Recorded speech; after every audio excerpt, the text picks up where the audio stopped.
Hello, I'm Leonard Maltin. Star Wars may have started out as a mere movie, but it became a phenomenon. It changed the way movies were made and perceived and marketed. It ushered in a new era of science fiction and fantasy and developed a whole new vocabulary of visual special effects. And the man who created the film, who imagined it and then realized it, is here with us today to share some of his memories. George Lucas. George, if I asked you to sum up your feelings today, looking back at the whole Star Wars experience, if I asked you to sum that up in one word, what word first comes to mind? If there's anything the Star Wars experience has been for me, it's unpredictable. You know, not only in the making of the movies and in creating the stories in the first place, which is the fun of it, is because you don't know where it's going to go, and the making of them were a huge adventure. But the success and all the stuff that's come after it and everything is just, you have no idea what's going to happen next. Let's go all the way back to the beginning. What was the beginning? I would say probably the original impetus for the whole thing was, I used to watch a serial on television called Adventure Theater, and they had Flash Gordon Conquers the Universe on it, and I used to love that. So I went off and wrote my own space opera and developed the story and took it to United Artists that had the first rights to it. They said no, they didn't want it, and then I took it to Universal because I just finished American Graffiti, and they said no, they didn't want it. And finally took it to 20th Century Fox, and Alan Ladd Jr. said, I'm interested. He said, I don't understand this, but I loved American Graffiti, and whatever you do is okay with me. Because otherwise I don't think it would have ever gotten done.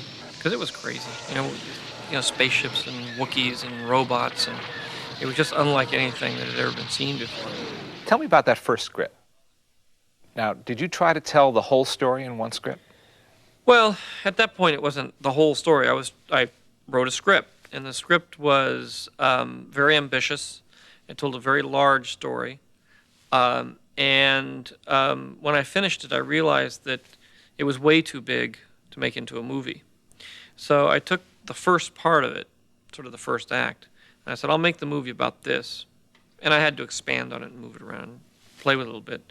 But I basically then focused on that as being the film. And I said, someday, if I ever get a chance, maybe I'll make these other things, the rest of it, the other two-thirds, into a movie. But right now, that's just going to have to go on the shelf, and I'll leave it there. And so that's really how the first project came to pass. The other part of it is in order to write that first script, I had to write a backstory about where Darth Vader came from, how the kids evolved, his wife, how Ben related to all that, how the Emperor came to power. And that ended up being the basis for the projects that I'm working on now. You have a go-ahead on the script. You're revising it as you're preparing now to shoot the movie. How do you begin to prepare to shoot this movie?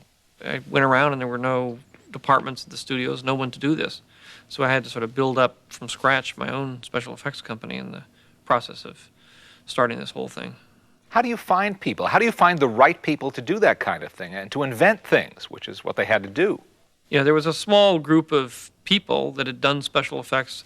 Some guys had worked in commercials doing the Pillsbury Doughboy and this, so there was maybe a few dozen people in Hollywood that actually had some experience. They were mostly college students. They're mostly very young. I think the average age of ILM when it started was like 24. That's the average age, and so there are a lot of kids that were like 19, 20 years old. Tell me about some of the casting decisions. What I would do is I would take the various contenders for the various roles and I'd mix them around and have them work ensemble. Because what I was trying to do is see how they all look together and work together as a group, not as individuals. And I think that was a very important part about the casting is I cast a group. I didn't cast one person, one person, one person. I saw how they all worked together and then chose it that way. What was the most serendipitous bit of casting? Probably Harrison. Fred Roos, who was helping with my casting, was a good friend of Harrison's, and so he had him. He was a carpenter, and he sort of had him. I mean, he'd been an actor and he'd been under contract, but he was working as a carpenter, fixing their offices up. And as I was casting everybody, we said, well, we'll start doing these tests. And I said, well, we're short one Han Solo. I've only found 4, and I need 5 because I have 5 of everything else.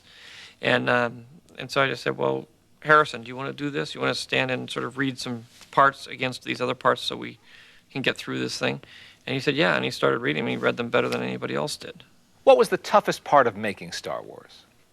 Well, there was a lot of drama through the whole thing. It was a very tough film to make. It was a fairly low-budget film.